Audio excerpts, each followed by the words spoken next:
Et puis, on va pouvoir commencer, du coup, en parlant de libérer une société de l'emprise publicitaire. Bonjour Khaled, Bonjour, ça va? ça va? Bah, bienvenue. Vous Donc toi, tu es, chargé de mobilisation pour Tout à fait, oui. résistance à l'agression publicitaire. Et tu connais bien la non-violence aussi, parce que tu es aussi impliqué avec les Amis de la Terre, dont Gabriel Madolini était ici présent hier pour parler de l'évolution de la stratégie non-violente face aux nouveaux enjeux. Donc bref, tu connais bien le milieu, quoi. Tout à fait, oui. Du coup, on va parler ensemble de comment libérer nos sociétés de l'emprise publicitaire, parce que je pense qu'on peut dire que notre société est sous emprise publicitaire. C'est pas... Euh, oui, si on le voit pas, c'est qu'on est aveugle, sourd, qu'on n'a aucun de ces cinq sens. Donc si on n'a aucun de ces cinq sens, on peut ne pas voir la publicité, ne pas l'entendre, ne pas la sentir même. Mais sinon, oui, on l'a subi et on est sous emprise. On est d'accord. D'ailleurs, il y a eu énormément de pubs pour le Black Friday dernièrement, hein, qui est que c'est un peu consumérisme et publicité main dans la main. Et ça m'avait marqué, il y a une seule pub qui a failli être censurée. C'était une pub de l'ADEME qui est donc l'agence de transition écologique, qui recommandait de limiter les achats et de faire réparer, d'acheter de la seconde main. C'est la seule pub que j'ai pu entendre qui a risqué de se faire censurer. Tout à fait, oui.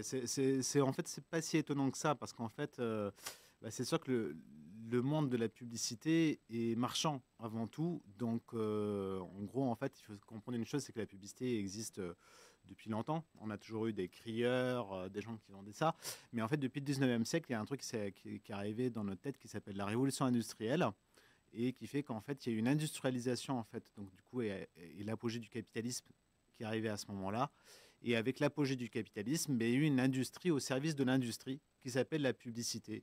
Et dans le but, en fait, donc du coup, c'est là où on a eu en fait un développement de la publicité qui est devenu exponentiel. On a eu aussi les premières contestations anti-publicitaires. Donc notamment Charles Garnier, par exemple, maintenant l'Opéra Garnier, ils ont une bâche publicitaire dessus, mais en fait, à la base, c'était un anti-publicitaire. Il avait écrit des textes où il appelait à brûler même les affiches publicitaires à l'époque, donc c'était très violent. Mais bon, on était vraiment une genèse et aujourd'hui, on en arrive en fait au Black Friday et avec une agression publicitaire quotidienne. Ouais, malheureusement. Malheureusement. Mais du coup, on va en parler. Mais déjà, est-ce que tu peux nous présenter un peu, du coup, RAP, Résistance à l'agression publicitaire? Tout à fait. RAP, en fait, c'est une association donc, de loi 1901 déposée en préfecture. Hein, c'est pas un collectif, c'est pas un groupuscule ou des choses comme ça. C'est une association qui existe depuis 1992 et qui, en gros, a comme objet social de lutter contre les effets négatifs de la publicité sur les citoyens et l'environnement. Il faut savoir que l'association, en fait, elle est foncièrement non violente parce qu'elle résiste à l'agression publicitaire. Et je dis bien le mot agression publicitaire pour le coup, pour expliquer en fait que pour nous, fondamentalement, on est agressé par la publicité. Je peux détailler des formes d'agression en fait de publicitaire qu'il y a et des effets négatifs qui en résultent, mais en gros, on est agressé par ça. Et par rapport à ça, en fait, nous, on y répond, en tout cas de façon non violente dans l'association. Il faut savoir que l'association a été cofondée par plusieurs personnes, dont un activiste, un sémiologue, une personne qui fait de l'analyse critique de la publicité, et un philosophe non violent qui s'appelle René Macaire.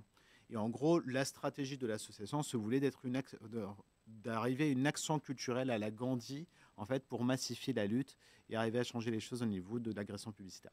Okay. Donc, du coup, on est vraiment fondamentalement là-dedans. Ok, super. Et du coup, ça fait 30 ans? Ça fait 30 ans maintenant, 31 ans maintenant. 31 ans. Ouais, donc ça remonte déjà. Ça remonte et ça date et ça dure. Ouais. Et vous avez été d'ailleurs pas mal impliqué historiquement aussi avec j'ai oublié leur nom, le collectif où il y avait le procès. Le collectif des déboulonneurs, oui. Déboulonneurs, alors du coup, on vient de fêter en fait là récemment les 20 ans. Après, moi, je suis bavard, hein, donc. On est là pour parler. Hein. En gros, en fait, là, ce week-end, avec Résistance à l'agression publicitaire Paris, donc on a, en fait, je vais pas présenter l'association en détail, mais en gros, en fait, on a des groupes locaux. Et là, en fait, à Paris, ce qui s'est passé, c'est qu'on a fêté en fait 3 choses à la fois. On a fêté les 20 ans du collectif Stop Pub dans le métro en 2003. Donc, le lendemain du Black Friday, en fait, on avait une mobilisation qui s'appelle les App Games, les zones anti-pub, à mettre en place contre le Black Friday, notamment. Et le troisième truc, je ne me rappelle plus. Mais en gros, en fait, ce que je voulais dire par rapport au collectif, ici, après, on fêtait une mobilisation, en fait, en tout cas, au niveau de l'anti-publicité. Parce que c'était aussi le 25 novembre, c'est aussi la journée contre la violence faite aux femmes. Et en fait, on avait aussi, donc, on va bientôt publier un rapport sur le sexisme dans la publicité. Et justement pour expliquer en fait en quoi la publicité est sexiste et le sexisme c'est violent. Ouais. Pour revenir juste à 2003 et pourquoi ça en rapport avec les déboneurs, mais c'est vachement très intéressant pour l'histoire de l'antipublicité en France. C'est qu'en fait en 2003 ce qui s'est passé c'est qu'il y avait eu un mouvement des intermittents du spectacle et qui en fait en gros ont débordé, comme dans plein de mouvements en fait de ce type-là, et très créatifs, qui ont débordé en faisant des actions massives dans le métro en fait d'arrachage, d'écriture sur les panneaux publicitaires. Et en fait, après ça, il y a eu, donc, c'était assez massif. Il y avait 400 personnes qui rentraient dans le métro. Enfin, à l'époque, les jeunes aujourd'hui ne se rendent pas compte, mais il y a quand même 400 personnes qui rentrent dans le métro au même temps pour aller arracher des pubs et les taguer ou des trucs comme ça. C'était quand même un phénomène vraiment de débordement assez impressionnant. Il y a eu 3 actions de ce type-là. Et c'est, à ma connaissance, les actions les plus massives qu'il y a eu en termes de publicité, c'était celle-là. Sauf qu'elles étaient en fait assez spontanées. C'est-à-dire qu'en gros, c'était une sorte de mouvement spontané qui arrivait à ce moment-là. Et il y a eu 62 personnes qui ont eu un procès, qui sont fait prendre quoi, dans le tas, et qui ont eu un procès après, en fait, justement, pour avoir agi contre la publicité. Et de ces 62 personnes, en fait, il y a eu un collectif qui est né après, qui s'appelle le collectif des déboulonneurs, qui a une stratégie de désobéissance civile, c'est-à-dire d'action très symbolique en fait sur la publicité, en respectant tous les principes de la non-violence, notamment en désobéissance civile, c'est-à-dire civilisé, mais aussi réfléchi avec le procès qu'il y a derrière et pas obligatoirement massifié.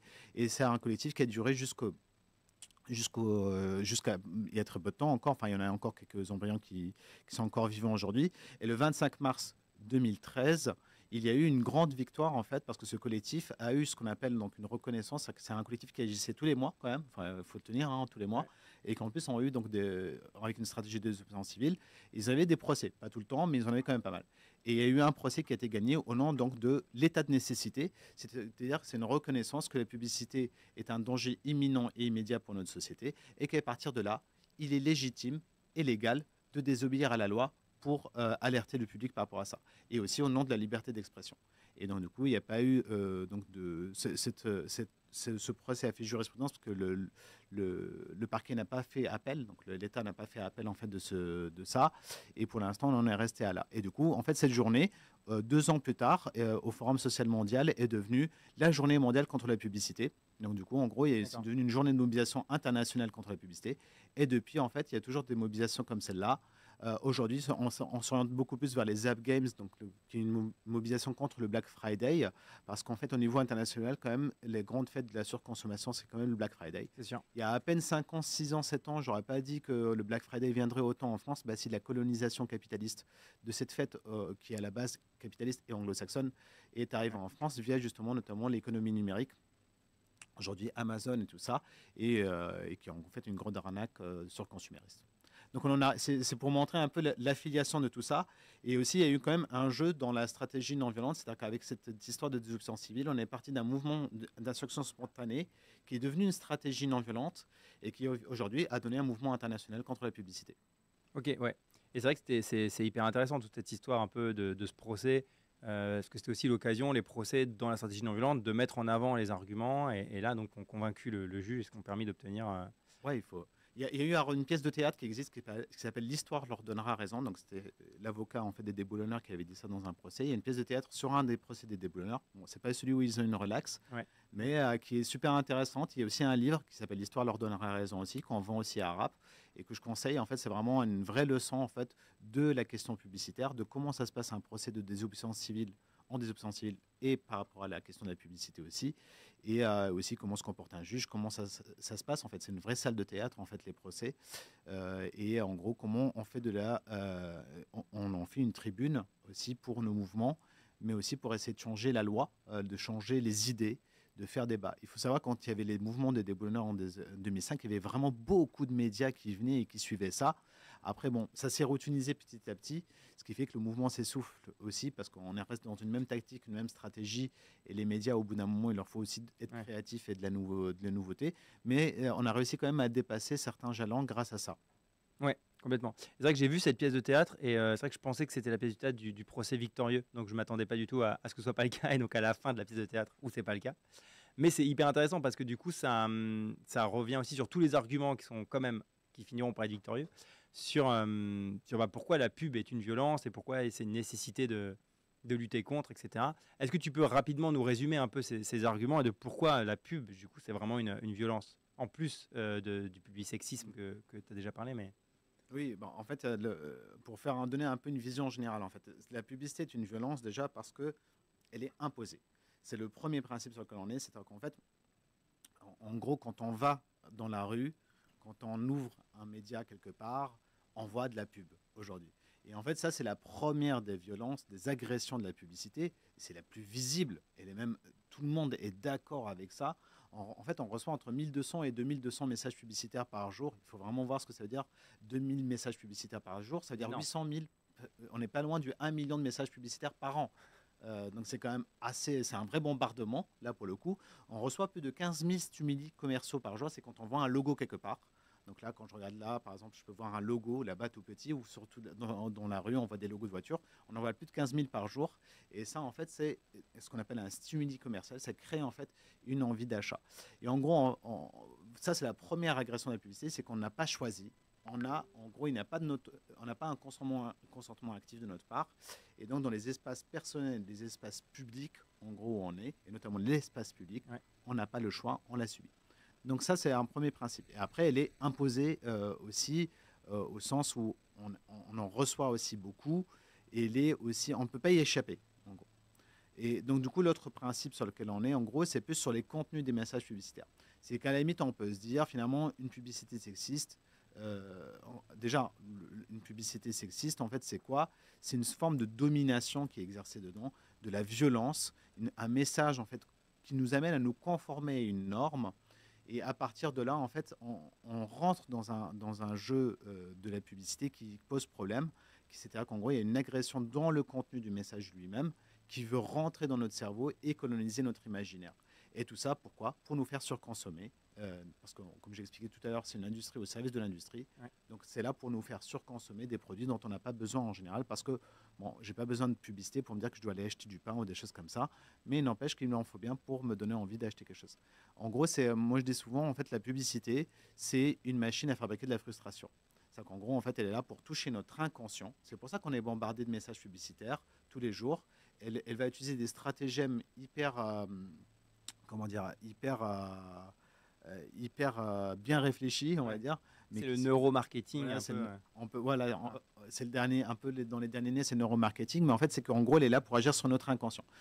Il faut savoir que le père de la publicité moderne, en fait, il s'appelle, donc il a écrit un bouquin qui s'appelle Propaganda. Il a travaillé pour la propagande des politiques, mais aussi pour l'industrie des entreprises, donc de la publicité. Et il s'appelle Edward Bernays. Edward Bernays, c'est le neveu par alliance de Sigmund Freud. Alors, quand je dis Sigmund Freud, tu penses à quoi? Psychanalyse. Ouais. Et un concept qu'il a développé, c'est Oedipe. Oedipe, ouais, mais en gros, en psychologie, en fait, c'est même très utilisé. C'est un. Ah, t'as pas trouvé bon. Je suis pas bon en psychanalyse. L'inconscient, d'accord. En gros, en fait, les publicitaires ont compris un truc depuis ce moment-là, c'est que, en gros, l'inconscient, c'est ce qui fait tout ce qu'on est différents les uns des autres. Mais il y a un élément commun, en fait, à certaines classes, certaines populations, certains genres, des trucs comme ça, qui s'appelle en fait l'inconscient. Et il a compris une chose, c'est quand on parle à la masse, on ne parle pas à la conscience des gens, on parle à l'inconscient. Et c'est pour ça que les contenus publicitaires ou les contenants, en fait, ou les stratégies de diffusion vont être toujours très, très agressives, au sens où très visibles ou très souterraines, en fait, parce qu'en en fait, ils veulent toucher notre inconscient pour nous amener à être frustrés, à créer du désir d'achat et l'acte d'achat derrière. Donc voilà, en gros, en fait, c'est surtout ça, les deux types d'agressions. Après, il y a d'autres éléments plus dans les effets négatifs de la publicité, comme le fait qu'elle soit liberticide, du coup, parce qu'en fait, elle lit beaucoup les médias. Donc, par exemple, les médias aujourd'hui sont reliés beaucoup à la rente publicitaire, ce qui pose beaucoup de problèmes sur la liberté éditoriale. Et aussi, après, elle est bien sûr, je pense que là, je n'apprends à personne, elle est polluante. On en revient donc à ce clip donc, des vendeurs, donc des personnes de l'ADEME, qui a appelé justement les personnes, plutôt que d'acheter des produits dont ils n'ont pas besoin, d'aller réparer les choses ou de ne pas acheter des choses. Par exemple, par rapport au textile neuf, il faudrait arrêter d'acheter du textile neuf aujourd'hui parce qu'en fait, on surconsomme le textile neuf, on surproduit le textile neuf. Et donc, du coup, à partir de là, en fait, il n'y a pas besoin d'acheter du textile. Enfin, on a déjà assez, à part si c'est vraiment bousillé. Mais en gros, en fait, on a assez de choses et du coup, cette surproduction génère en fait beaucoup de pollution derrière. aussi bien direct en termes de publicité qu'indirect, c'est-à-dire dans les produits eux-mêmes. Ouais, sachant qu'en plus, la pub, c'était un peu pour répondre à un problème d'augmentation de la capacité de production. Et du coup, on avait une surproduction. Et donc, il fallait créer une surconsommation. Et c'était un peu le moyen de réaliser cette surconsommation. Tout à fait. C'est pour ça que je parlais de la révolution industrielle tout à l'heure et qu'il fallait bien créer une industrie au service de l'industrie. Et cette industrie, c'est l'affichage publicitaire, c'est des trucs, c'est les régies pubs qui sont développées après, des trucs comme ça. Et c'est des budgets énormes en plus, la pub. Ouais, alors le budget de la pub en France, il est de 31 milliards environ. Ça dépend des années. Ça a baissé l'année du Covid, mais en gros, globalement, c'est ça. Et dans le monde, alors ça dépend, mais je crois qu'on est sur les 400 milliards. En fait, c'est un des plus gros budgets en fait, de dépenses au monde. Donc, c'est un énorme pognon de dingue qui est mis là-dedans. C'est incroyable. Et il faut savoir qu'en plus, alors du coup, j'ai oublié de le dire aussi, c'est que la publicité est inégalitaire. C'est-à-dire qu'en fait, comme dans toute logique de marché, c'est les plus riches en fait, qui sont dominants dedans. Et en gros, en fait, c'est les multinationales. En gros, quand vous regardez les publicités, dans les marques que vous voyez dans les pubs, en fait, il y a 500 entreprises, en gros, globalement, qui détiennent 80% du marché. Si on va aller à 99% du marché, qu'est-ce qui détient 99% du marché publicitaire? Il y a 21 000 entreprises. D'accord. Est-ce que tu sais, il y a combien d'entreprises en France? 200 000. Non, 3 millions. Donc, en gros, le business de la publicité, il est au service des multinationales les plus riches, des entreprises les plus riches. 21 000 entreprises, alors qu'il y a 3 millions d'entreprises. Donc, ça représente 0,00001% en fait du marché global. Et en fait, ça, en gros, on est au service des plus riches. Et là, je parle juste des annonceurs. Je parle même pas du reste du système publicitaire. C'est d'ailleurs ce que j'appelle les boîtes de, par exemple, les boîtes de conseil en communication et publicité. Pareil, en fait, il y en a 3 qui dominent quasiment tout le marché. C'était BWA, Publicis et Havas. Havas qui appartient à Bolloré, un très sympa personnage, qui est une personne d'extrême droite. Il y a donc ce que j'appelle les vendeurs de ton cerveau disponible. Donc là, c'est une phrase de Patrick Lelay, l'ex-PDG de TF1, où là, en gros, là, c'est pareil. En fait, les médias, ils sont détenus par des grosses multinationales, enfin, des gros oligarques, c'est-à-dire une minorité des plus riches qui détiennent le pouvoir, et donc dont des Bolloré, des Dassault, des trucs comme ça.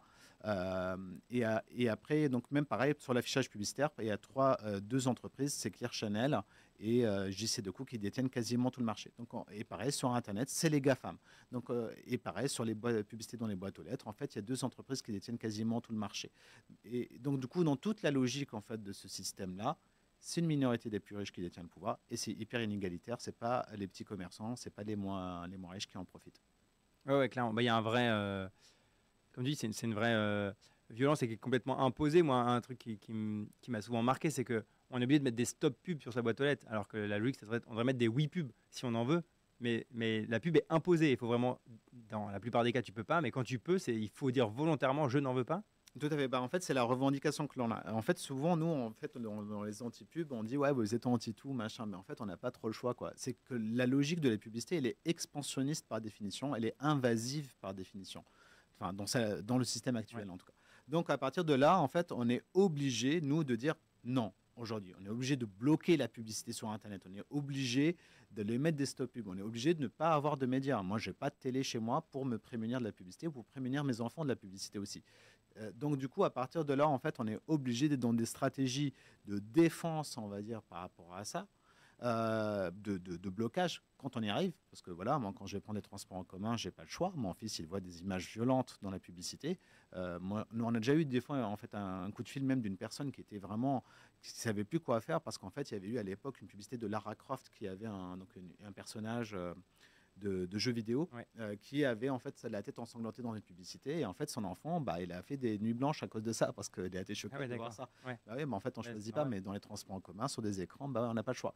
Donc du coup en fait à partir de là il y a des gens qui sont en fait là-dedans et nous c'est ce qu'on revendique. Donc ce que tu disais tout à l'heure, le oui pub, c'est qu'en fait on n'a rien contre les salles de shoot de pub. C'est-à-dire si les gens veulent aller s'enfermer dans une salle pour la regarder de la pub, pourquoi pas, du moment qu'ils l'acceptent, qu'ils soient d'accord. À partir de là, en fait, on inverse la logique. Nous, ce qu'on revendique, c'est ce qu'on appelle la liberté de réception. C'est-à-dire qu'on devrait, normalement, au niveau de la loi, en tout cas, elle devrait nous protéger, parce que la loi, c'est notre bien commun à toutes et à tous, normalement, nous protéger, en fait, de l'agression publicitaire a priori, Donc, du coup, par exemple, dans sa boîte aux lettres, aujourd'hui, en fait, il y a une expérimentation sur 10 territoires en France. On est dans le comité de pilotage par rapport à ça, pour que, en gros, plutôt que la publicité soit autorisée dans un territoire et qu'on te mette, en fait, tu mets un stop pub pour dire je veux pas de la publicité, et là, ça devient illégal de te mettre de la publicité dedans. Mais on inverse la logique. C'est-à-dire qu'en fait, a priori, on n'a pas le droit de venir chez toi te mettre de la pub, mais si tu mets un autocollant oui pub, tu as le droit d'avoir de la publicité. Ouais. Et en gros, on devrait avoir cette logique partout. C'est-à-dire que pareil, sur Internet, on devrait avoir le choix, comme c'est fait par exemple pour les RGPD, des choses comme ça. On devrait avoir notre consentement actif, c'est-à-dire bloquer la publicité a priori. Et si moi je l'autorise, et je dis bien moi, pas quelqu'un d'autre, je l'autorise, eh bien ok, j'ai accès. Donc du coup, on pourrait avoir cette logique un petit peu partout, ou au moins, en tout cas, permettre aux gens d'avoir des alternatives. Par exemple, sur l'audiovisuel public, ne pas avoir de publicité. Comme ça fait que si on a une télévision, on peut regarder des chaînes sans pub et des chaînes avec de la publicité. Si on veut des choses comme ça, en fait, de développer un peu justement ces logiques-là. Et idéalement, après, bien sûr, l'idéal, ce serait d'aller vers des modèles économiques qui se passent de la publicité, comme Wikipédia, par exemple. C'est un média en ligne qui ne vit pas de publicité, qui vit des dons, des contributions. Donc du coup, il peut y avoir aussi d'autres formes en fait de modèles économiques pour ne pas dépendre que de ça. Et notamment, les médias sont très touchés par la publicité. Ouais, bah aujourd'hui, ouais, c'est vrai qu'il y a beaucoup de médias qui du coup sont même dépendants de la publicité ou de leurs actionnaires, mais ça dépend. Tu as parlé de Bolloré, et ça peut influer même leur ligne éditoriale, etc. Tout à fait. En fait, le problème, par exemple, moi que je vois par rapport aux médias, c'est en gros, en fait, la publicité va amener une influence sur la ligne éditoriale des médias qui peut les amener, en gros, en tout cas, qui va les amener à vouloir aller chercher de l'audience. Vous allez me dire, c'est bien, en fait, et qu'ils aillent chercher de l'audience et tout ça. Ouais, mais en fait, quand c'est l'audience à tout prix, c'est plus la même chose. Ouais. Vous regardez, en fait, par exemple, les chaînes préférées. Quelle est la chaîne que tu préférerais, en fait, dans les médias aujourd'hui? Et souvent, les gens, ils répondent Arte. En fait, c'est une chaîne sans pub. C'est une chaîne de bonne qualité, mais en fait, en réalité, en termes d'audience et d'audimat, Arte, c'est très très bas. C'est plutôt des TF1, des LCI, des machins comme ça, en fait, qui ont le plus d'audience.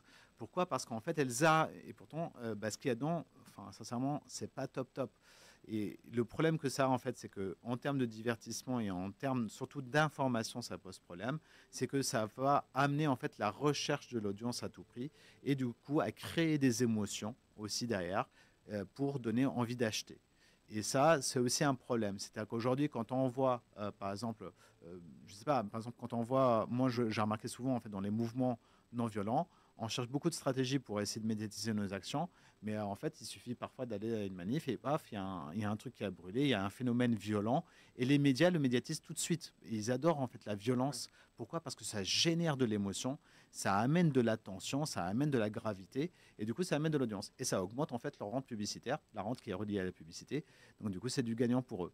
Sauf que bon, c'est pas top en fait, n'empêche pour la société derrière, ça peut poser pas mal de problèmes, notamment l'augmentation en fait de la visibilité et de la violence, qui est un vrai problème social. Ouais, non, mais complètement. Et ouais, alors du coup, donc Rap, vous luttez contre la pub. Quels sont vos modes d'action et vos techniques?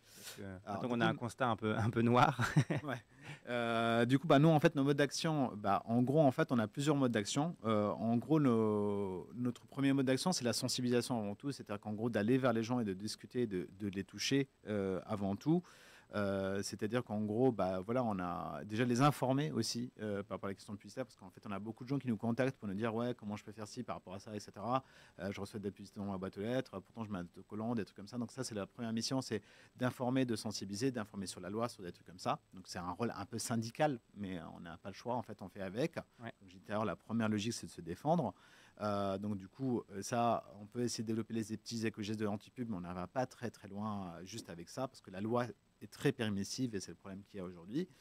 Donc, du coup, ça va aller vers les autres leviers d'engagement qu'on a, c'est-à-dire qu'en gros, on va créer en gros aussi des débats dans la société, un peu comme l'on fait les débouleurs. Donc on fait des actions aussi, on fait pas mal d'actions directes sur les dispositifs publicitaires non violents, des actions non violentes bien sûr. Donc du coup, je pourrais expliquer un peu plus ce que je veux dire par non violente, mais je vais essayer de donner un peu tout le panorama de l'association. Donc on fait de l'activisme, on fait aussi donc du coup pas mal d'autres types de mobilisations comme des pétitions, etc. Enfin pour essayer de changer la loi. Et pour ça, en fait, on passe aussi par le plaidoyer, c'est-à-dire des discussions avec les politiques pour qu'eux, ils changent la loi. Sauf que pour convaincre les politiques, c'est pas facile. Donc, il faut passer par pas mal de choses avant pour y arriver. Alors, on a déjà réussi à avoir quelques victoires. Par exemple, à faire interdire les publicités dans les programmes jeunesse sur France Télévisions. Ça, c'est une campagne qu'on a menée avec le mouvement pour une alternative non violente depuis des années. Donc, du coup, ça, c'est une victoire qu'on a eue. On a déjà réussi à empêcher pas mal de recul grâce à des pétitions, grâce à des actions. On a eu quelques petites victoires, mais qui restent quand même pas un changement de société. Mais ça sera un peu compliqué avec des gouvernements comme celui-là, de toute façon, d'avoir des vrais changements de société profonds. Donc, du coup, on a déjà eu quelques victoires. Par exemple, on a réussi à faire interdire les publicités pour les énergies fossiles récemment. Enfin, donc, du coup, les publicités pour Total, des trucs comme ça. Bon, le décret n'est toujours pas arrivé, mais en tout cas, on provoque des changements de société.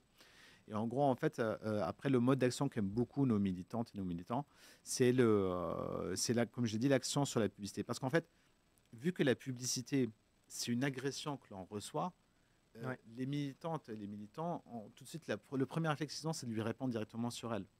C'est peut-être pas le plus stratégique tout de suite à faire. C'est-à-dire qu'en gros, peut-être qu'ils vont mieux aller voir JC Decaux, aller voir le maire, je ne sais pas, pour agir.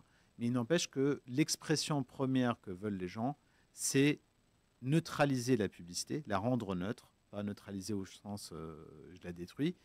Et en fait, ils ont quand même une colère en eux. Bien sûr, en fait, je pense que le premier réflexe d'une personne qui est agressée par la pub, c'est de prendre une hache et de la casser. Mais bien sûr que ce n'est pas ce qui est le plus intelligent à faire. Mais nous, ce qu'on prône dans l'association plutôt, et puis surtout, en fait, une répression monstrueuse pour les personnes qui veulent faire des trucs comme ça. J'ai déjà vu des cas où c'est déjà arrivé, et quand l'appareil répressif d'État s'active, c'est hyper violent aussi. Donc, c'est peut-être pas le plus stratégique à faire. Et la pub, elle est remplacée en 2 jours. Et en plus, la pub est facilement remplacée. Ça dépend après. Il y en a qui arrivent quand même. C'est une guerre d'usure, on va dire. Mais c'est pas trop le terrain sur lequel on va aller, parce qu'en fait, on trouve justement c'est trop usant, déjà de 1. Il y a une répression monstrueuse. Et cette répression, elle est vraiment. Quand l'appareil répressif d'État s'active, c'est quelque chose. Là, on peut te réparer avec ton téléphone aujourd'hui, tout ça. Donc, du coup, c'est pas vraiment ce qui est le mieux. Alors, après, nous, on n'est pas là pour dire aux militants, faites ci ou faites ça. Nous, on a notre cadre d'action, et d'autres ont aussi leur cadre d'action qu'ils souhaitent. Mais il n'empêche qu'en gros, je peux comprendre que les gens soient en colère face à une agression. Et en fait, quand on a en gros quelqu'un qui nous tape, la première chose qu'on fait, c'est de vouloir le taper en retour. Mes enfants, c'est ce qu'ils font en premier. Quelqu'un te tape et ils répondent toujours. Ok, ouais, en fait, il y a tout un apprentissage après pour comprendre. Non, c'est pas ce qu'il faut faire en fait. Là, en fait, on est dans la même logique, sauf que en fait, bon, on est quand même des adultes déjà. Et pour répondre à la publicité, il y a des façons beaucoup plus sympas de lui répondre justement. Et nous, nos tactiques d'action, ça va être souvent beaucoup de la réappropriation de ces dispositifs publicitaires pour enlever par exemple les affiches qu'il y a dedans, pour éteindre leur lumière, les ouvrir. Donc il y avait pas mal de tactiques d'action qu'on a développées avec le temps. Juste mettre une affiche dessus qui permettent aussi aux gens en fait d'accéder à ce mode d'action, parce que c'est très exclusif d'aller casser un appareil et de devoir en fait subir toute la violence de l'État derrière. Et là, il n'y a pas beaucoup de répression justement là-dessus. On ne cherche pas obligatoirement à avoir des procès, à faire des actions. En tout cas, nos militantes et nos militants, ce n'est pas ce qu'ils recherchent aujourd'hui. Mais en tout cas, ça permet de. Nous, on prône beaucoup plus la transformation des dispositifs. Et du coup, là, les tactiques, on en a plein, en fait.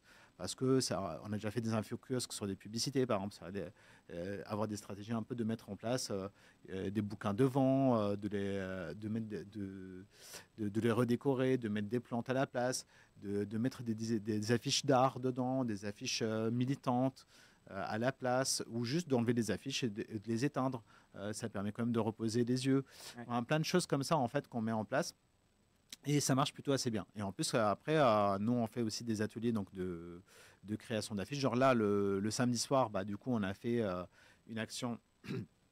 Nos militantes à Paris ont fait une action en fait dans le cadre donc des Zap Games, des zones anti-pub, donc de recouvrement des dispositifs publicitaires avec des affiches vachement sympas. Et après, du coup, il y a une médiatisation de ça qui se fait via les réseaux sociaux aujourd'hui surtout. Mais en fait, ça se médiatise vraiment assez simplement parce que les messages sont très créatifs, sont très intelligents, et les gens adorent ça. Donc, du coup, de voir plutôt en fait justement de l'artivisme à la place de la publicité. Et ça permet de se réapproprier des dispositifs qui finalement aujourd'hui ne sont plus vraiment à nous, alors qu'ils devraient être des dispositifs d'expression libre selon nous.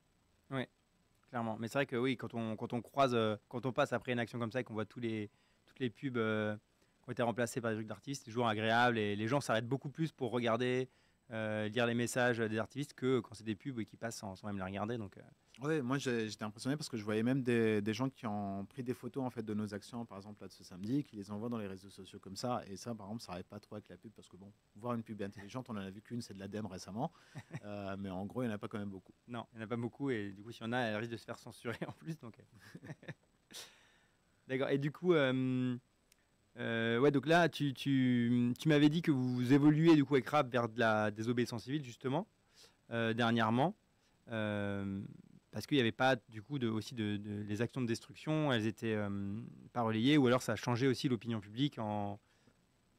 Ouais, notre analyse, c'est qu'en fait, aujourd'hui, on est face à une radicalisation systémique. C'est-à-dire qu'en gros, en fait, il y a une radicalisation du système qui est beaucoup. Aujourd'hui, le système conservateur, donc le système capitaliste, il est en fait en réalité en train de perdre du pouvoir. C'est ce qui est en train de se passer. On est en train de passer vers une nouvelle ère.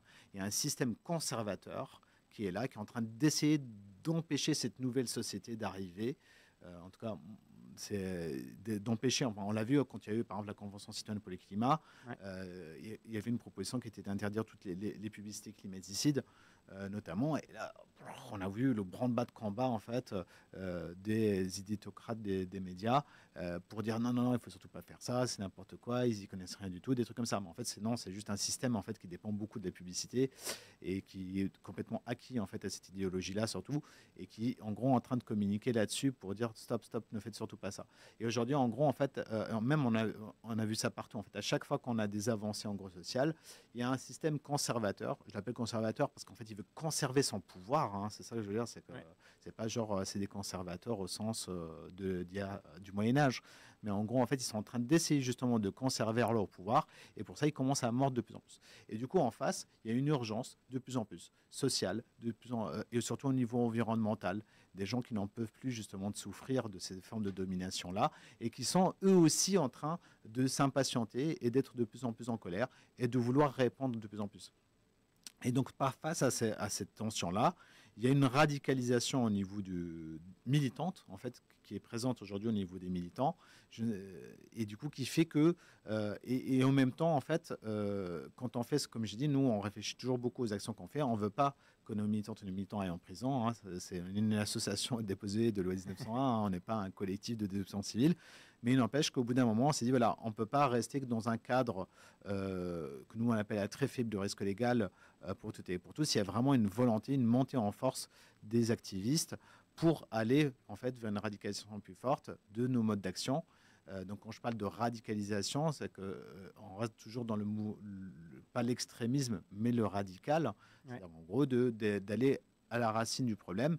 Et en gros, en fait, justement, en fait, là, il y a vraiment une vraie démarche d'empowerment dans le fait d'aller prendre une affiche et de l'enlever. C'est vraiment une radicale au sens, c'est ce que j'appelle la propagande par le fait non violent.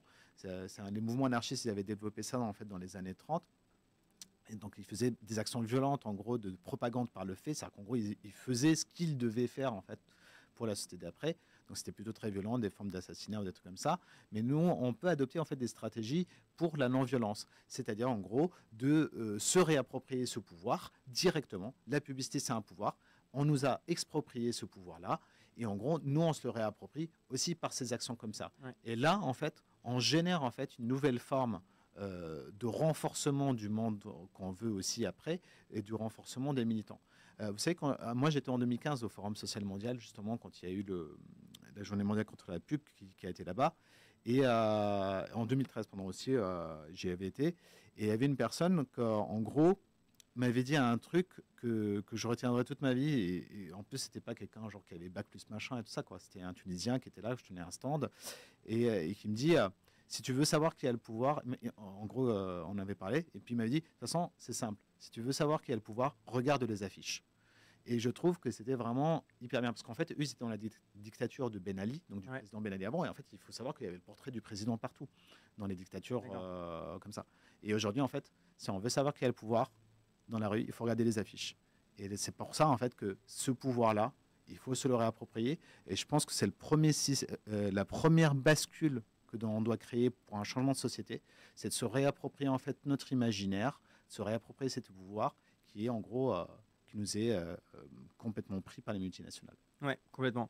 Et c'est vrai qu'aujourd'hui, c'est quelque chose que je pense qu'il y a beaucoup de gens qui questionnent pas du tout la publicité Et ces actions justement de remplacement des pubs par de l'artivisme ou même de l'essai blanc, eh ben, ça les fait un peu tiquer. Et des fois, ça amène des gens à s'interroger, genre, ah, mais c'est vrai qu'il y a de la pub partout, etc. Alors que habituellement, ils voient donc des milliers de messages publicitaires par jour, mais ils l'oublient en fait. C'est tellement dans le quotidien qu'ils ne se rendent pas compte qu'ils sont matraqués de publicité. Donc aussi besoin peut-être par ces actions de réalerter les gens sur ce qu'ils subissent en fait au quotidien. Tout à fait. En fait, comme je l'expliquais tout à l'heure, la publicité agit sur l'inconscient. Donc en fait, on n'en est pas conscient. Et elle va mieux marcher en fait si on n'en est pas conscient. Bon, elle essaie de capter notre attention de ça, mais en fait, elle va mieux marcher si elle touche notre inconscient et qu'on n'est pas conscient en fait qu'on est en train de se faire embobiner par une pub. Donc tout à fait, c'est ça en fait. Et justement, quand on fait le mouvement en fait international que l'on a créé, qu'on a co-créé en fait avec d'autres mouvements anti-pub, il s'appelle Subvertisers International. Le subvertising, ça veut dire quoi? C'est en fait subvertir, en quelque sorte, on pourrait dire. C'est une contraction entre subvertir et publicité, Ouais. advertising, Okay. subvertising. Et en gros, en fait, c'est une sorte de, c'est beaucoup, on s'inspire beaucoup des mouvements un peu artistiques de rue, en gros justement, qui créent une sorte de bug dans le système, quoi. Ouais. Et en gros, en fait, on aime beaucoup aussi des actions un peu, enfin, les pays anglo-saxons ont beaucoup développé ça. C'est, je ne me rappelle plus, mais quand il y a des fausses, des personnes qui passent dans les médias, mais en fait c'est complètement fake. C'est un humoriste en fait, enfin c'est un militant humoriste qui a fait ça, tout ça. Et en gros, on aime bien créer, en gros, le petit truc qui vient dans cette société du spectacle et qui la met en visibilité en fait, comme quoi c'est une société du spectacle et que tout le monde est en train de se faire embobiner. Donc du coup, ça aussi, c'est un livre, hein, c'est vraiment dans les précurseurs des mouvements anti-pub de la société du spectacle, ça en fait partie dans les années 60. Et en gros, en fait, c'est vraiment ça, quoi. On est vraiment dans ce mode d'action qui est là aussi pour créer une anormalité en fait dans le système et qui peut générer de la conscience. C'est une forme de sensibilisation, de conscientisation en effet. Ouais, ça rend visible en fait quelque chose qu'aujourd'hui est devenu quasiment invisible par son omniprésence, quoi. De façon assez intelligente parce qu'en fait, on fait un truc plutôt sympa, aller mettre une affiche plutôt marrante ou qui détourne en fait les messages publicitaires, ça veut dire d'utiliser des stratégies des publicitaires contre eux-mêmes. C'est plutôt quelque chose qui interpelle les gens et qui marche assez bien. Après, bon, ça va être très dur d'aller au fond du problème parce qu'en fait, moi, ce que je dis souvent, en fait, le problème avec la publicité, c'est qu'on la voit tout de suite qu'elle est agressive, mais on voit pas toute la partie cachée de l'iceberg. En gros, vous avez en gros le haut de l'iceberg qui est en dehors de l'eau, et là on voit ça, mais en fait la plus grosse partie il est sous l'eau, et tous les effets négatifs en fait que génère la publicité en fait de la société, ça les gens n'en sont pas conscients, et on a besoin de beaucoup bosser pour les mettre en révélation. Ouais. Oui, c'est pas du tout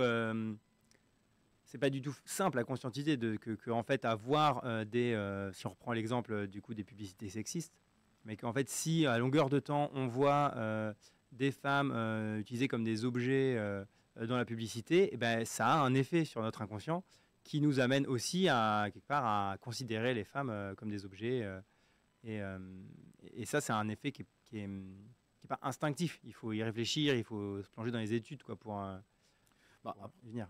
Voilà, moi, sincèrement, on a un groupe qui s'appelle le Publisexisme dans le rap qui bosse là-dessus. Ouais. Et on va sortir le rapport là-dessus, en gros, qui est tiré un peu, en plus des éléments. En gros, je pense qu'il y a des choses qui sont très faciles à voir. Enfin, genre, dans les publicités, en tout cas, moi, je n'ai pas eu besoin d'étudier ça pour voir, me dire, en fait, on met des femmes à poil dans des pubs, souvent. Et donc, la nudité, en fait, dans les publicités, par exemple, c'est vu. Mais en fait, j'ai l'impression que le plus dangereux dans ces trucs-là, c'est la normalisation, enfin la banalisation du mal, comme dit Hannah Arendt. Mais en gros, on est vraiment là-dedans. C'est-à-dire qu'en gros, on voit tellement ces images-là que finalement, ça ne nous choque pas de voir une personne, en fait, toute nue, enfin quasiment toute nue, ou une personne qui est quasiment mise à nu dans une publicité. Je donne cet exemple-là, mais en fait, il y en a plein des exemples sur les rôles, les couleurs. Enfin, vraiment, mais il y a des trucs, par exemple, que je n'avais pas vu dans le rapport. C'est que, par exemple, dans ce rapport-là, il y a un truc qu'on n'avait pas vu en fait avant, c'est qu'en fait, souvent, en fait, dans les publicités, les femmes, elles se touchent. Elles se touchent le visage comme ça, elles se touchent comme ça. Et en fait, des trucs comme ça. Et en fait, il y a les femmes dans les pubs qu'on voit comme ça, en fait, qui se touchent. Mais en fait, c'est une forme de marque de séduction, en fait, qui est derrière, d'amener ça. Et en gros, ça, c'est une forme de sexisme, en réalité, qui est dans les publicités. Donc, en gros, il y a pas mal d'exemples comme ça, et il y a des trucs vraiment, ouais, il y a des trucs hyper choquants, et en fait, on les voit pas. Par exemple, l'infantilisation des femmes dans les publicités, dans les discours, mais aussi des formes de trucs très, très choquants, en fait, dedans. Et s'il n'y a pas un regard critique pour les mettre en visibilité, et qui les analyse et pour les mettre en visibilité, on ne s'en rend pas compte.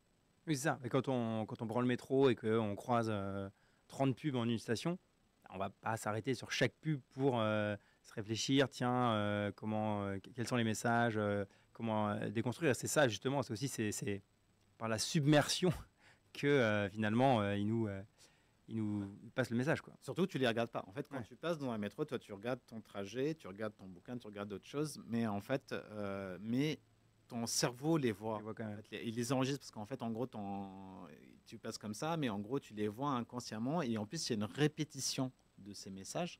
C'est-à-dire le fait de les voir 30 fois, 40 fois, 50 fois dans la journée, mais sans les regarder vraiment, bah, ton cerveau les enregistre et ça agit ton inconscient.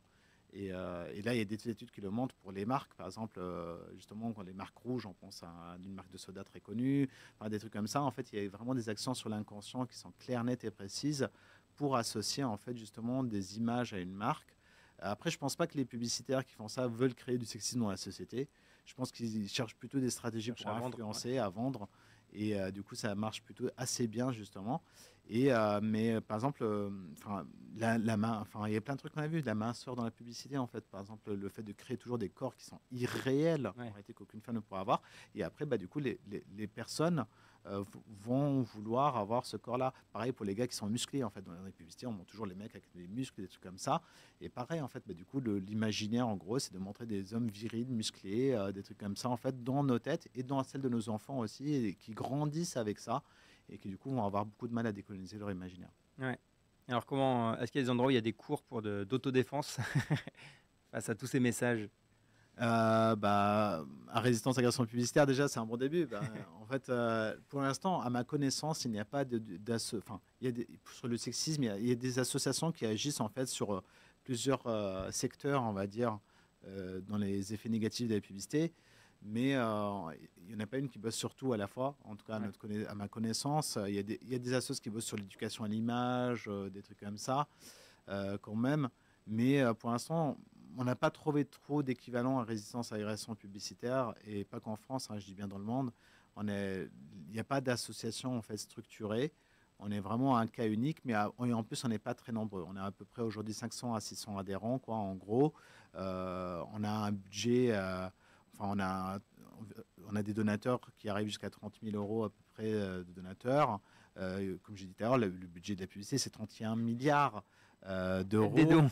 Donc, du coup, oui, il faut faire des dents, bien sûr, parce qu'en fait, je pense que c'est pareil pour la non-violence et la violence. En fait, la violence, c'est quand même des gros business qu'il y a dedans.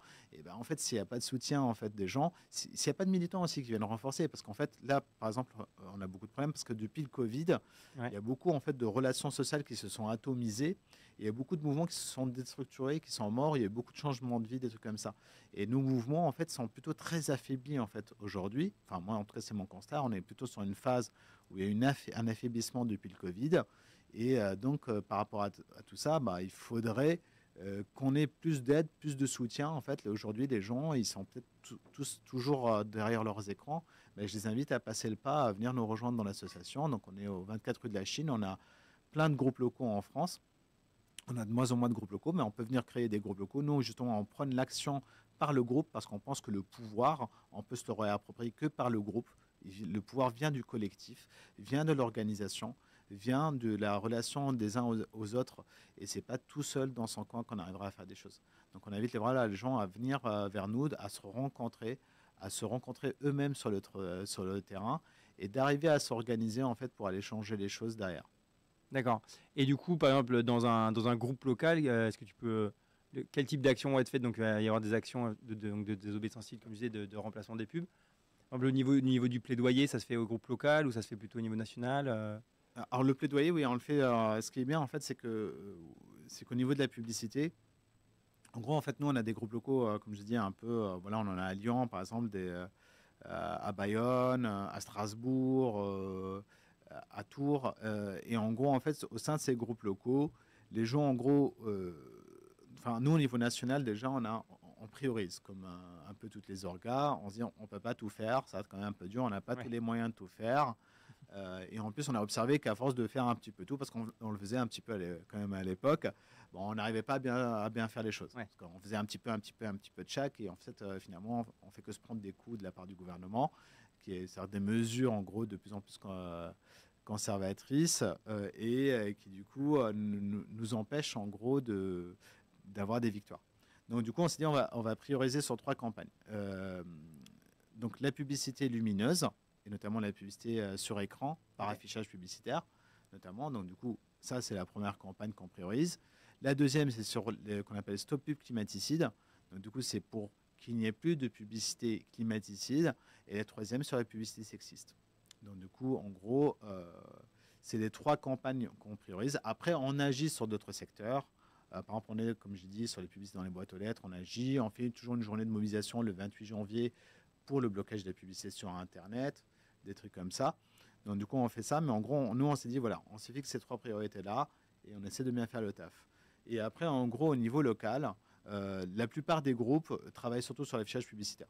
En gros, parce qu'en fait, l'affichage publicitaire, ce qui est bien, c'est que, en fait, localement, la municipalité ou l'intercommunalité, la métropole localement, peut en fait interdire certains dispositifs, notamment en gros par des documents d'urbanisme qui s'appellent les règlements locaux de publicité. Et, donc, et par exemple, on a eu une victoire cette année à Lyon, donc la métropole de Lyon. Depuis 5 ans, en fait, on a donc lutté en bonne intelligence avec plein de collectifs localement pour arriver en fait à faire interdire les écrans numériques publicitaires dans l'espace public. Et là, on y est arrivé. Donc, je ne vais pas rentrer sur les détails de raconter cette histoire de A à Z, mais c'était quand même une campagne de 5 ans où il y a eu un collectif qui a été mis en place. On a commencé avec une pétition. Enfin bon, c'était vraiment un travail de longue haleine avec plusieurs tactiques, plusieurs stratégies en fait qui ont été mises en place. Il faut savoir que par exemple, Lyon, il y a une manif de 400 personnes contre la publicité. C'est quand même assez énorme. Ça n'arrive pas trop ailleurs. Mais en gros, il y a eu pas mal de trucs comme ça, que ça a beaucoup bougé là-bas. Et voilà, c'est la deuxième la métropole de Lyon, c'est la deuxième plus grosse collectivité en fait de France, et les écrans numériques ont été interdits là-bas. Ils sont déjà interdits depuis 2010 à Paris, donc on avait déjà remporté ces victoires-là à Paris. Donc quand même des victoires qu'on a atteintes grâce en fait au travail de nos groupes locaux de plaidoyer local. Donc du coup, il y a aussi une discussion avec les politiques, des campagnes qui sont menées localement. Et après, bien sûr, il y a toujours, enfin comme je l'ai dit tout à l'heure, les activistes aiment beaucoup de toute façon agir sur la publicité et se réapproprier en fait les dispositifs publicitaires pour ça. Donc du coup, en fait, on a toujours des actions. Par exemple, à Paris, il y a toujours des actions quasiment tous les mois. Parce qu'en fait, il y a tellement de publicité partout. Il y a de quoi faire. Il suffit d'aller dans le métro à Paris pour dire, ouais, bon, bah, ok, il y a du boulot. Donc du coup, en gros, il y a un boulot un peu de dépublicité, on peut dire. Pas que les vendeurs, mais des publicités. Donc du coup, on essaie de dépublicitiser un peu tout. À ce niveau-là. Et par exemple, en tout cas à Tours, là en ce moment, leur campagne locale, c'est contre, comme je dis, il y a la règlement local de publicité. Il y a aussi un autre truc, c'est les mobiliers urbains. Donc les mobiliers urbains, c'est des contrats en fait qui entre les collectivités et des entreprises, comme par exemple pour avoir ce qu'on appelle un abribus, donc un abri voyageur en fait. Donc, du coup, pour vous protéger en gros de la pluie, mais en fait, on vous met une grosse publicité. Et tout le modèle économique de ce truc-là est fait avec ça. C'est-à-dire que la collectivité reçoit de l'argent de la part du publicitaire, c'est un peu comme les médias. Mais en échange, lui, en fait, il exploite ce lieu-là en plus. Enfin, il met de la publicité, donc il vend du temps de cerveau humain disponible. Et il met en fait des trucs pour protéger les gens de la pluie, etc. Après, il y a aussi l'affichage, donc ce qu'on appelle les MUPI. Les MUPI, c'est les mobiliers urbains publicitaires d'information. Non, c'est publicitaire, non publicitaire d'information. Donc ça, en fait, du coup, en gros, ces mobiliers urbains-là, c'est des sucettes, ce qu'on appelle les sucettes publicitaires, c'est qu'on voyait des publicités, en gros, des 2 mètres carrés, et en gros, derrière, il y a le plan. Alors du coup, il faut savoir que sur ces mobiliers urbains-là, la publicité est censée être accessoire. C'est-à-dire que ce n'est pas le principal format. Mais pourtant, tout le monde voit la pub partout. Mais en gros, c'est des trucs comme ça. Et ça, par exemple, à Tours, ils demandent en fait l'arrêt des contrats pour ça. Il y a une ville à Grenoble, ils ont arrêté les contrats en gros des mobiliers urbains publicitaires dans la ville. Ils les ont remplacés par des mobiliers urbains vraiment non publicitaires. C'est-à-dire que pour l'affichage culturel, l'affichage d'information, l'expression libre. À ce niveau-là, donc ça a été quand même un gros progrès. tout n'est pas fait, bien sûr, à Grenoble, parce qu'il y a toujours des abribus, des trucs comme ça. Mais ça a quand même bien progressé dans le bon sens. Ouais. Et à Lyon, ils vont bientôt interdire aussi les écrans publicitaires dans le métro lyonnais. Ok, Ça, dans le métro, aussi. c'est chouette aussi. Ouais, parce que c'est vrai qu'à Paris, il n'y en a plus dans les rues, mais il y en a toujours plein. Enfin, il y en a toujours. C'est assez récent en plus. Ouais, la plupart des publicités en fait qui apparaissent, c'est dans le métro parisien. Alors le métro parisien, c'est assez compliqué parce qu'en fait, autant dans l'espace public, on a plus de lois qui nous protègent. Il y a un droit de l'environnement qui protège. Le métro, en fait, c'est considéré comme un établissement, un ERP, un établissement recevant du public. Ok. Et en gros, en fait, juridiquement, c'est un no man's land juridique. En gros, vous pouvez dire en termes d'affichage publicitaire, en gros, c'est une sorte de laboratoire. C'est comme un espace privé, comme si vous allez dans un centre commercial. C'est la même chose. Donc, du coup, en fait, c'est n'importe quoi. Et en gros, les responsables là-dedans, on n'arrive pas trop. En gros, il y a une sorte de pluri-responsabilité au niveau du métro, de la RATP, on va dire. En gros, c'est la région qui détient le pouvoir là-dessus, mais il y a aussi la mairie de Paris qui a une partie du pouvoir. Et quand on va voir la mairie de Paris, on renvoie la balle vers la région, et la région renvoie la balle vers la mairie de Paris. D'accord, évidemment. Donc du coup, c'est quand même assez compliqué. Et en plus, pour avoir les informations, c'est beaucoup plus opaque en fait que les systèmes plus publics. Et encore, les systèmes d'immobilier urbain sont beaucoup plus opaques en fait que les règlements locaux de publicité, qui sont des documents d'urbanisme gérés par la loi et par le code de l'environnement. C'est des trucs en fait où, pour avoir l'info, c'est quand même pas toujours facile. Il faut connaître des élus, il faut aller les chercher, il faut faire des réunions avec eux, des trucs comme ça, et c'est du temps. Ouais. Et c'est compliqué parce on revient après à l'argent et dans la guerre, mais que finalement c'est du mobilier urbain auquel les citoyens dans une ville se sont peut-être habitués. Et si on n'a plus les publicitaires qui payent ce mobilier urbain et que la ville le supprime, ils peuvent râler. Enfin, des fois c'est aussi non, compliqué. C'est par exemple si on arrête un contrat, par exemple JC Deco, il a plus ses pubs, mais du coup il n'entretient plus les abribus. Ça veut dire qu'il faut trouver soit un autre revenu pour la ville pour mettre des abribus, soit il n'y a plus d'abribus. Et c'est pas forcément simple du coup de trouver des modèles alternatifs. Des fois les villes sont aussi coincées là-dedans, quoi. Tout à fait. En fait, c'est tout le génie un peu de JC Deco, c'est d'avoir trouvé un truc. En plus, c'est vraiment un truc de génie parce qu'en gros, le business des publicitaires, c'est de vivre de ce qu'on appelle les occasions de voir. En gros, c'est quand mon temps de cerveau disponible, en fait, c'est une occasion de voir, et ça en fait, ça a un prix sur le marché. Et du coup, quel est le meilleur truc pour choper les gens? C'est les moyens, c'est le trajet quotidien en fait des gens pour les choper dans l'espace public. Donc du coup, en gros, ils ont trouvé vraiment une idée de génie, c'est de créer des abris voyageurs qui ont remplacé ce qu'on appelle les aubettes à l'époque. En fait, il y avait un truc à l'époque, ça s'appelait les aubettes, c'était en gros des abribus de l'époque, des abris voyageurs, et qui en gros n'étaient pas financés par la pub. Et en gros, ils ont trouvé un moyen de faire ça. Bah oui, en fait, ça avait un coût, mais c'était quand même un truc assez solide. Il n'y a pas de problème. Et en fait, par rapport à ça, je pense que on ne manque pas d'ingéniosité au XXIe siècle. Enfin, on arrivait à faire des trucs comme ça au XXe siècle. On peut arriver à en faire au XXIe siècle des trucs durables, qui durent longtemps et qui sont de bonne qualité. Il y a quand même des mobiliers urbains qui existent, toujours de ce type-là. Le plus gros problème, à ce qui paraît, c'est pas tellement les abris voyageurs, c'est plus par exemple les mobiliers urbains pour les toilettes, des trucs comme ça. C'est quand même très très chaud à entretenir là pour le coup. Ouais. Mais en gros, en fait, il y a quand même des solutions qui existent. Il faut savoir que la rente publicitaire que ramènent ces mobiliers urbains, c'est pas si énorme que ça. Par rapport à Paris, en fait, ça représente, par rapport à un budget comme la ville de Paris, c'est vraiment rien du tout, quoi. Ouais. Donc du coup, Paris peut beaucoup plus facilement se passer en fait finalement des mobiliers urbains publicitaires. La plupart qu'il y a, peut-être pas à 100%. Je dirais pas qu'elle pourrait y arriver à 100%, mais sincèrement, une bonne partie de ce qu'il y a, elle pourrait bien s'en débarrasser. Et ben, on espère que ça va être le cas dans pas mal de villes. Oui, mais en fait, nous, ce qu'on revendique, il faut savoir, c'est que par rapport à l'affichage publicitaire, on peut imaginer qu'il reste quand même un affichage publicitaire assez sobre sur les mobiliers urbains. Pourquoi pas, hein. Par exemple, il y a des villes, par exemple, à Sao Paulo, au Brésil. Ils ont en fait, eux là-bas, interdit toute publicité sauf celle sur le mobilier urbain. Parce que sur le mobilier urbain, ils arrivaient à la contrôler. Et les pubs qui étaient en dehors des mobiliers urbains, en fait, c'était assez chaotique. Ils n'arrivaient à rien gérer. C'était vraiment trop le bazar. Du coup, ils ont dit OK, on va tout interdire sauf les pubs sur le mobilier urbain. Et en gros, les mobiliers urbains aussi, c'est des publicités où on peut choisir en fait de se réapproprier ces dispositifs-là. Dire voilà, bah, sur ce mobilier urbain-là, il n'y a pas d'affiche. Nous, on revendique par exemple que les affiches, la taille des affiches soit maximale de 50-70 cm, mais que ce ne soit pas aussi des affiches que pour le monde marchand. Ça peut être aussi des affiches pour la culture, ça peut être des affiches pour l'expression libre, ça peut être des affiches pour l'intérêt général, des choses comme ça.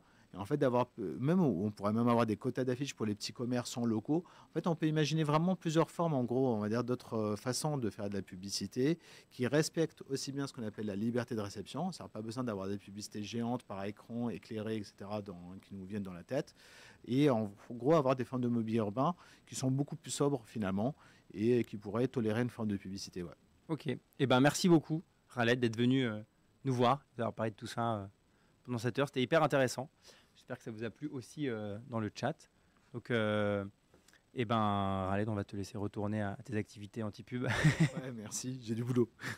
Ouais, tu as du boulot, mais on te soutient. Hein.